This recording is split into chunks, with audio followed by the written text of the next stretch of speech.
Relativ kronologi og absolut kronologi er to begreber, der hænger ret tæt sammen og dækker over to forskellige måder at arbejde med tid på.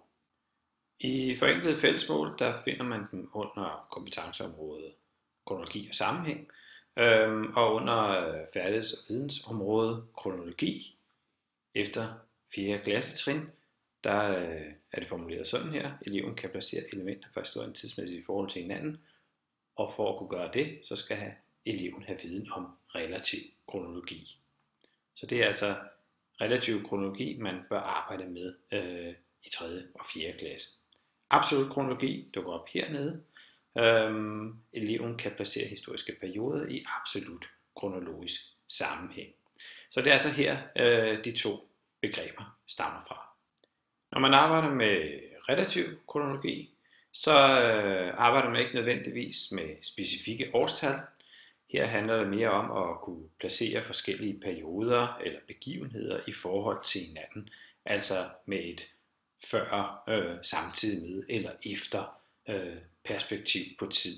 Så at man for eksempel får en forståelse af, at stenalder kommer før bronzealder, at vikingetid kommer før middelalder, at grundloven den bliver skrevet efter, at man i Grækenland har talt om demokrati osv. i antikken.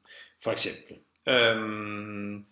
Absolut kronologi, det handler så om at sætte specifikke årstal på, for eksempel hvornår vikingetiden starter og hvornår den slutter, hvilket selvfølgelig kan diskuteres, men her arbejder man med specifikke årstal.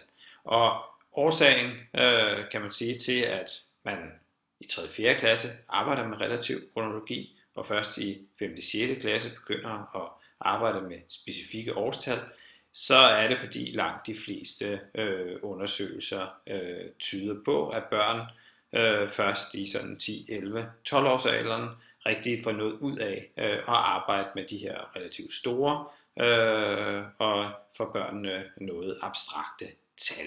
Så det er forklaringen bag.